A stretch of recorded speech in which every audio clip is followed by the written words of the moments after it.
విశాఖపట్నం అంతర్జాతీయ cricket stadium ముందు ఉన్నటువంటి డాక్టర్ వైఎస్ఆర్ అని నెక్స్ట్ స్టేడియం పేరు ఉంటుంది కదా, ఆ స్టేడియం పేరులో నుండి వైఎస్ఆర్ అనే పేరును రాత్రికి రాత్రే తొలగించేసింది సర్కార్.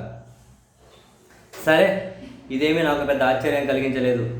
ఇప్పటికక్కడ వైఎస్ఆర్ వ్యూ పాయింట్ అనేది లేకుండా చేశారు. చాలా చోట్ల వైఎస్ఆర్ పేరును తీసేస్తూ ఉన్నారు. అండ్ విశాఖ అంతర్జాతీయ క్రికెట్ స్టేడియానికి కూడా ఆయన పేరు తీసేయడం పెద్ద ఆశ్చర్యం కలిగించే విషయం కాదు. కానీ ఇలా పేరు తీసేయాలని చెప్పి నిర్ణయం ఎప్పుడు తీసుకున్నారు? ఆ నిర్ణయము రాత్రి అమలు చేశారు కదా. ఎప్పుడు నిర్ణయం తీసుకున్నారు, ఎవరు నిర్ణయం తీసుకున్నారు అన్న విషయం అసలు బయటకు తెలియదు. అయితే ఏం నిర్ణయం తీసుకోకుండా రాత్రికి రాత్రి ఎలా తొలగించేశారు, నిర్ణయం తీసుకుంటే ఎందుకు రహస్యంగా ఉంచారు? ఇటువంటి ప్రశ్నలకు సమాధానంగా అధికారుల నుంచి వస్తున్న మాట ఏంటి అంటే, ఆధునికీకరణ పేరుతో వాటిని అది తీసేసామంటున్నారు. ఆధునికీకరణ కోసం అయితే ఒక వైఎస్ఆర్ ఎందుకు మొత్తం బోర్డు తీసేయాలి కదా. మొత్తం ఆ విశాఖ స్టేడియానికి ఉన్నటువంటి ఆ పేరులో ముందు వైఎస్ఆర్ అనేది ఒకటి తీసేశారు, మొత్తం తీసేయాలి కదా. సో ఆధునికీకరణ అనే పేరుతో అంత తీసేస్తూ పోతున్నారు.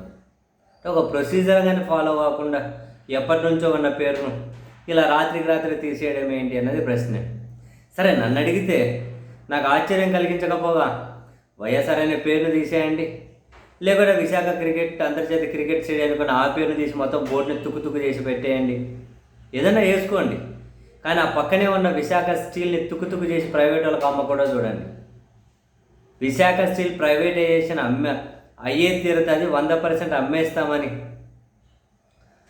కేంద్రం విశాఖ కార్మిక సంఘం నాయకుడికి రాసిన లేఖ ఏదైతే ఉందో, ఆ లేఖ బయటకు వచ్చి మేమే ఆపాము, మా ఘనతే అని చెప్పి ప్రభుత్వ పెద్దలు చెప్పుకున్నారు కదా. దాని చుట్టూ విమర్శలు వచ్చిన రోజే రాత్రికి రాత్రి వైఎస్ఆర్ పేరు తీసేస్తే విశాఖ స్టీల్ అమ్మేస్తున్నారంట కదా. అంటే విశాఖ అంతర్జాతీయ క్రికెట్ స్టేడియానికి వైఎస్ఆర్ పేరు తీసేసాం చూడండి. మీరు విశాఖ స్టీల్ గురించి మాట్లాడకండి, దీని పేరు తీసేసాం, దీని గురించి తీసేశారని చెప్పి కొందరు తిట్టండి, తీసేసినందుకు కొందరు పొగడండి. మీరు విశాఖ స్టీల్ నుంచి పక్కకు డైవర్ట్ అవ్వండి. ఏదో ఒక కాంట్రవర్సీ కావాలి. విశాఖ స్టీల్ని తుక్కు అమ్ముతామంటున్నారు చూడండి. దానికి వీళ్ళు సొల్యూషన్ విశాఖ స్టేడియానికి వైఎస్ఆర్ పేరు తీసేసాం చూడండి. ఇప్పుడు దీని గురించి కొట్టుకోవాలి. ఏం అవసరం ఉంది? ఆ ప్రభుత్వం వాళ్ళు తీసేసుకోండి. ఓ ప్రొసీజర్ను ఫాలో అయినారా లేదా చెప్పండి. కొందరి పేర్ల చుట్టూ ఉన్నటువంటి నిజాలు, కొందరి పేర్లకు ఉన్న చరిత్ర, బోర్డుల మీద పేర్లు తొలగిస్తే చెరిగిపోయేది కాదు కొందరి చరిత్ర. అదైతే ముమ్మాటికి నిజం కాదు.